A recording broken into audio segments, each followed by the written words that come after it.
Hello बच्चों, कैसे हैं आप सब। मैं भावना, आपकी हिंदी टीचर। तो आज हम लोग पढ़ेंगे कक्षा 6 का लेक्चर नंबर 1, अध्याय 14, सुर समाक्षी। तो सुर समाक्षी कौन थी? हमारी लता मंगेशकर जी हैं, जो आज भी मौजूद हैं, जिनके गले में एक ऐसी व्यवस्था है कि जो गाती हैं तो ऐसा लगता है जैसे फूल झड़ रही हूँ। तो यही हम लोग पढ़ेंगे। लता मंगेशकर के नाम से आज आप सब परिचित हैं। तो बच्चों, इनका मानना है कि ये क्या है, आप सभी लोग परिचित होंगे लता मंगेशकर के नाम से। इस पाठ में उनकी गायन बनाने का सफर इस पाठ से प्रस्तुत किया गया है, यानी कि उनके गायक होने का सफर इस पाठ से प्रस्तुत, यानी आपके सामने सम्मुख रख दिया गया है।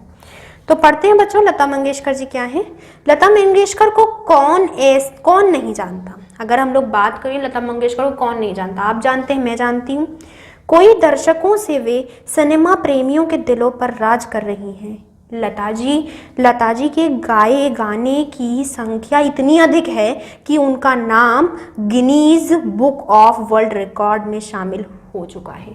तो बच्चों ये याद रखना, गिनीज बुक ऑफ रिकॉर्ड में सुर सागनी हमारी लता मंगेशकर जी का नाम सम्मिलित है।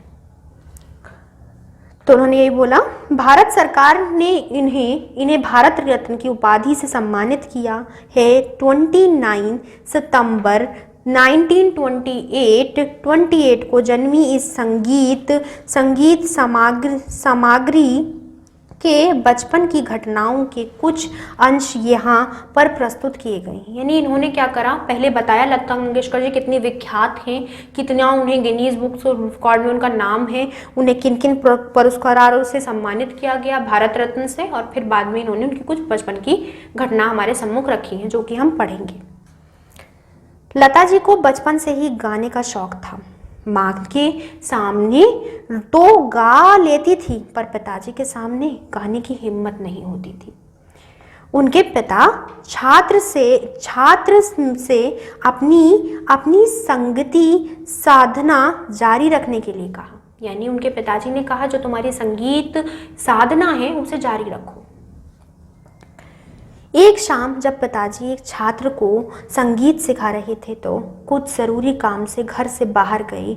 उन्होंने उस छात्र से अपनी संगीत साधना जारी रखने के लिए कहा। जब वह छात्र गा रहा था तो लता जी ने गला लगा कि वह गलत गा रहा है। वे उसके पास गई और उसे टोका और क्या कहा, फिर उसे गाने का सही तरीका बताया। पर उन्हें यह नहीं मालूम था कि वह सारा नज़ारा पिताजी ने देख लिया है। उनके पिताजी एक बहुत अच्छे गायकार थे, जो विद्यार्थियों को सिखाते थे। और एक दिन वो काम से गए तो लता जी ने क्या करा, उन्होंने बताया कि आप गलत गा रहे हो, इस तरीके से गा। अगले दिन पिताजी ने लता को तानपुरा लाने के लिए कहा और यहीं से उनकी संगीत शिक्षा शुरू हुई। यानी उनके पिताजी ने उन्हें संगीत सिखाना शुरू कर दिया। लता जी तब 5 साल की भी नहीं थी।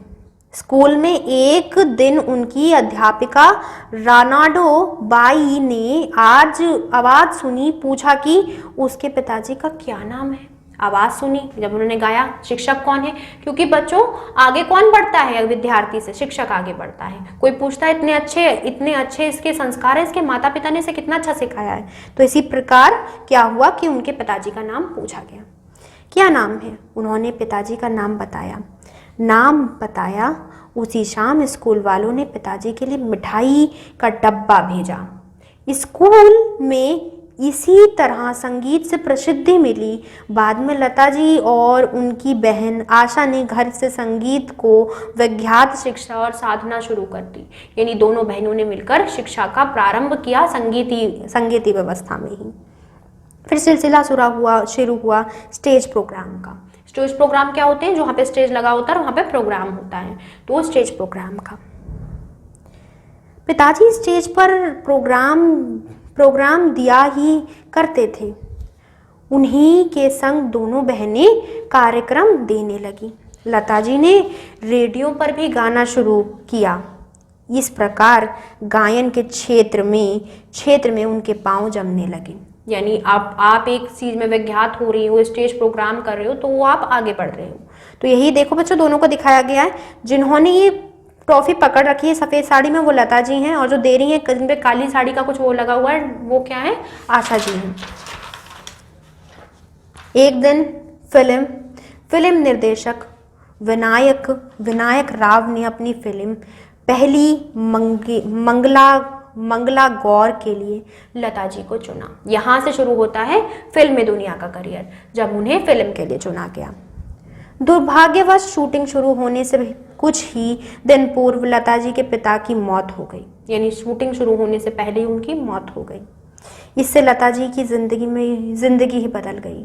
परिवार में सबसे बड़ी लड़की होने के कारण परिवार की निर्वाह का जिम्मा भी उनके ही कंधे पर आ गया, यानी उन्हें घर भी चलाना है अब साथ साथ। और 13 साल की उम्र में ही मुंबई आ गई। इसके बाद जो हुआ वह अपने आप में एक इतिहास है। आज संगीत की दुनिया में लता मंगेशकर का अपना ही नाम है। तो यह इतिहास हमारे सामने खुल गया। और बच्चों यह लिखा है हमारे संकलित ने, जो यह पाठ लेखक है, और बहुत अच्छा लिखा है और लता जी के बारे में हमें पता लगा। तो चलिए बच्चों अब हम लोग अपने शब्दार्थ करते हैं पहले। तो एक जगह आप लिख लेना शब्द और दूसरी ओर लिख लेना अर्थ।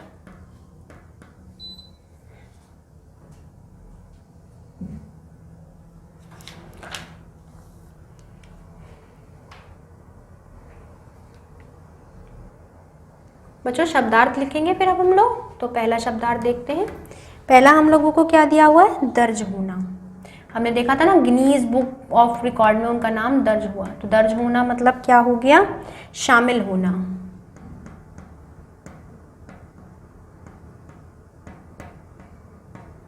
और अगर कोई चीज शामिल होगी तो वो क्या होगी, इन्वॉल्व्ड। दूसरा देखते हैं बच्चों, दूसरा क्या दिया हो, उपाधि। उपाधि क्या होता है बच्चों, उपाधि होता है पदवी। और पदवी को क्या कहते हैं, पदवी को कहते हैं पोजीशन। किसी चीज की पोजीशन मिल गई, पदवी। तीसरा बोलते हैं ना तेरी कौन सी पदवी आई है, फर्स्ट सेकंड थर्ड ऐसे पदवी। माहिर, मैं इस काम में बहुत माहिर हूं। माहिर मतलब दक्ष, मतलब मैं इसमें परफेक्ट हूं। दक्ष, परफेक्ट। संगीत साधना, संगीत साधना क्या होता है बच्चों, साधना होता है किसी प्रकार का अभ्यास। तो संगीत साधना मतलब संगीत का अभ्यास। तो संगीत साधना संगीत का अभ्यास, यही दे रखा है इन्होंने, संगीत का अभ्यास। संगीत का अभ्यास यानी प्रैक्टिस ऑफ म्यूजिक।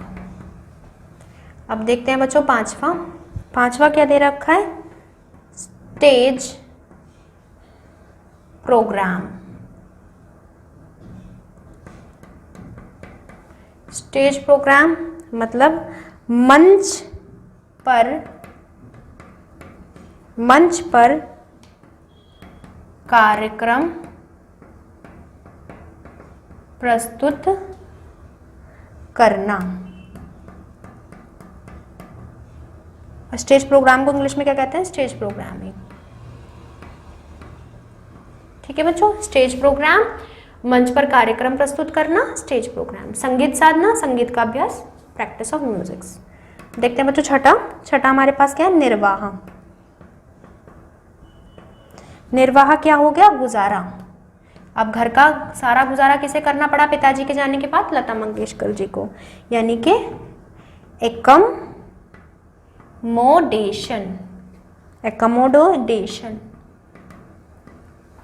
एक बार और देख लेते हैं बच्चों, दर्ज होना यानी शामिल होना, इन्वॉल्व, उपाधि यानी पदवी, पोजीशन, माहिर मतलब दक्ष, परफेक्ट, संगीत साधना संगीत का अभ्यास यानी practice of music, stage program मंच पर कार्यक्रम प्रस्तुत करना, स्टेज प्रोग्राम, निर्वाह, गुजारा, एकोमोडेशन।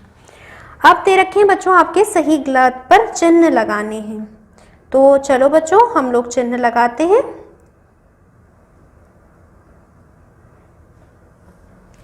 पहला दे रखा है बच्चों, पहला क्या दे रखा है आपको, पहला दे रखा है आपको लता जी के पिताजी किस संगीत में निपुण थे? शास्त्रीय, पश्चात्री और तुम्हारे पश्चात, या फिर ठुमरी, या फिर इनमें से कोई नहीं। तो बच्चों वो किसमें थे बच्चों? उन्हें शास्त्रीय आता था। दूसरा, लता जी की अध्यापिका का क्या नाम था?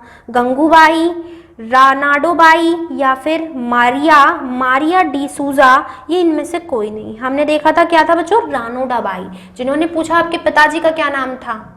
तीसरा बच्चों, तीसरा क्या दिया हुआ है? लता जी की बहन का क्या नाम था? सूखी, या फिर रानोडोबाई, आशा, या कविता कृष्णमूर्ति। कविता कृष्णमूर्ति आज की प्रसिद्ध आप कहिए संगीतकारों में से एक हैं, जो गायिका हैं। तो हमारी वैसे आशा जी हैं। सब चौथा देखते हैं बच्चों, लता जी ने इनमें सबसे पहले किस फिल्म के लिए कार्य किया? सात साई, सात हिंदुस्तान, पहली मंगला गौर, या इनमें से कोई नहीं। हमने पढ़ा था बच्चों पहला मंगली गौर, तो कौन सा है बच्चों? पहला मंगली गौर। तो देख लेते हैं एक बार और क्या दिया हुआ है। लता जी के पिताजी किस संगीत में निपुण थे? शास्त्रीय। दूसरा, लता जी की अध्यापिका का क्या नाम था? रानाडोबाई। और लता जी की बहन का क्या नाम था? आशा। और चौथा, लता जी ने सबसे पहले किस फिल्म के लिए काम किया? पहली मंगला बाई। तो अब देखते हैं बच्चों आपके प्रश्नोत्तर क्या दिया हुआ है। पहला दिया हुआ है, लता जी को संगीत समाक्षी क्यों कहा जाता है? लता जी को संगीत समाक्षी क्यों कहा जाता है?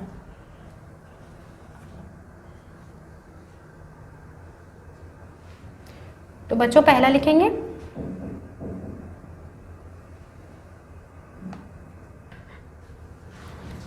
तो क्या था बच्चों हमारा पहला प्रश्न? लता जी को संगीत समाक्षी क्यों कहा जाता है?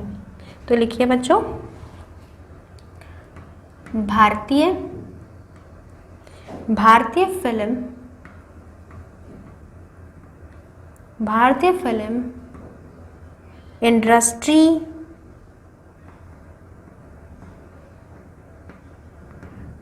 फिल्म इंडस्ट्री में लता जी जैसा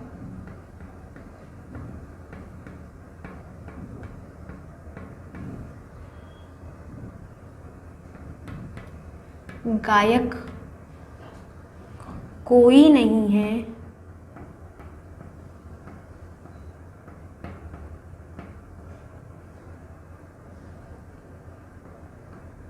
इसलिए उन्हें संगीत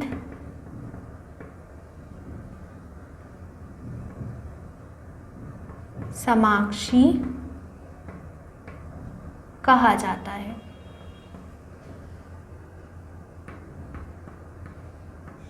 बच्चों क्यों कहा जाता है संगीत समाक्षी? भारतीय फिल्म इंडस्ट्री में लता जी जैसा गायन कोई नहीं है, इसीलिए उन्हें संगीत समाक्षी कहा जाता है। अब देखते हैं बच्चों दूसरा हम लोगों को क्या दिया हुआ है। इस घटना का वर्णन कीजिए जिसके बाद लता जी के पिताजी उन्हें नागपुरा लाने को कहा। यह बच्चों आप पेज नंबर पे देख लीजिए, पेज नंबर 55 पर 55 पे क्या हुआ था। हुआ यह था कि एक बार क्या हुआ था कि पिताजी कहीं बाहर गए थे। देखिए यहाँ से देखना बच्चों, जब हमने बात की थी कि अंश हम लोगों ने जब क्या शुरुआत की थी 1 2 3 4 5 पांचवें पे आ जाइए आप। 5वीं वक्त लाइन पर है, एक शाम जब पिताजी एक छात्र को संगीत सिखा रहे थे तो कुछ जरूरी काम से घर से बाहर गए। उन्होंने उस छात्र से अपनी संगीत साधना जारी रखने के लिए कहा। वह छात्र गा रहा था तो लता जी को लगा कि गलत गा रहा है। उसके पास गई और उसे टोका, फिर गाने का सही तरीका बताया, पर उन्हें यह नहीं मालूम था कि यह सारा नज़ारा पिताजी देख रहे हैं। अगले दिन पिताजी ने लता को तानपुरा लाने के लिए कहा और यहीं से उनकी संगीत साधना शुरू हो गई। तो यहाँ तक लिखना है बच्चों, गई तक। तो कहाँ तक बच्चों? एक शाम से लेके गई तक।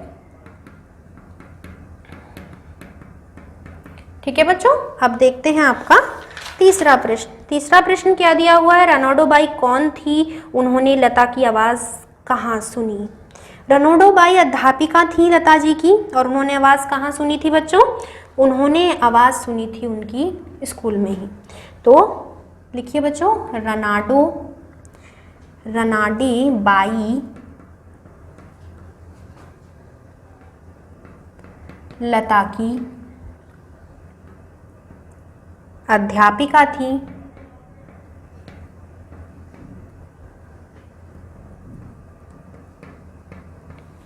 उसने आवाज़ सुनकर पूछा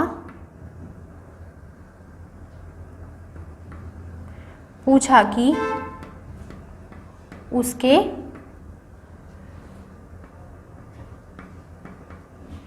पिताजी का क्या नाम है।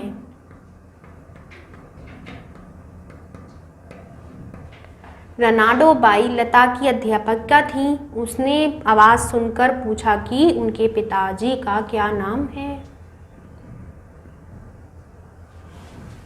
रेनाडो बाई लता की अध्यापिका थी, उसने आवाज़ सुनकर पूछा कि उसके पिताजी का क्या नाम है। तो बच्चों आपको चौथा दे रखा है क्या, लता जी कब और क्यों मुंबई कब और क्यों आई।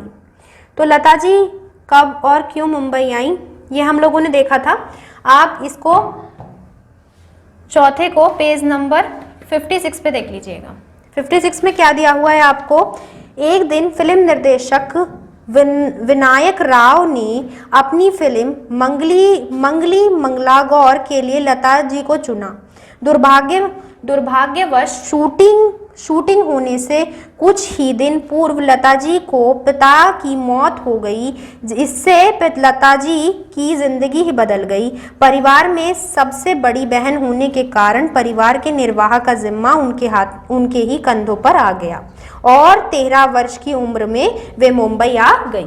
तो ये आपको कहाँ से लेके कहाँ तक लिखना है बच्चों, 1 से लेके मुंबई आ गई तक। अब बच्चों आपका पांचवा और अंतिम प्रश्न दिया हुआ है क्या, वह ये दिया हुआ है कि परिवार के निर्वाह की जिम्मेदारी लता जी के कंधों पर किस प्रकार आ गई। तो यह आप जहां तक हमने लिखा पेज नंबर 56 पे आ गई तक, उसके बाद देखिए बच्चों, परिवार में सबसे बड़ी होने के कारण परिवार के निर्वाह का जिम्मा भी उनके ही कंधों पर आ गया और 13 वर्ष की साल में वो मुंबई आ गई। तो बच्चों जो उसकी पहले की एक पंक्ति थी वो आपको लिख लेनी है, यानी कहाँ से लेकर, परिवार से लेकर आ गई तक।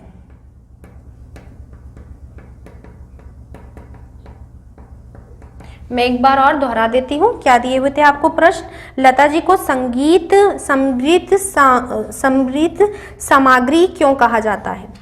भारतीय फिल्म इंडस्ट्री में लता जी जैसा गायन कोई नहीं है, इसीलिए उन्हें संगीत सामग्री कहा जाता है। दूसरा क्या दिया हुआ है, एक घटना का वर्णन कीजिए जिसके बाद लता जी के पिताजी ने उन्हें तानपुरा लाने के लिए कहा। तो ये आप पेज नंबर 50। तो बच्चों ये मैंने आपको बताया था, ऊपर से आप कौन सी लाइन में आएंगे, 1 2 3 4 5, पांचवी पंक्ति में आएंगे, वहां पे आपको एक शाम दिख जाएगा। एक शाम जब पिताजी एक छात्र को संगीत सिखा रहे थे तो कुछ जरूरी काम से घर से बाहर गए। उन्होंने उस छात्र से अपनी संगीत साधना जारी रखने के लिए कहा। तब वह छात्र गा रहा था तो लता जी ने को लगा कि वह गलत गा रहा है। वे उसके पास गई और उसे टोका, फिर उसे गाने का सही तरीका बताया। तो बच्चों ये एक्सरसाइज हमारी पूरी हो गई, ये पार्ट हमारा पूर्ण हो गया, सुर समार्गी। तो मिलते हैं अगले लेक्चर्स में। Till then take care, good bye.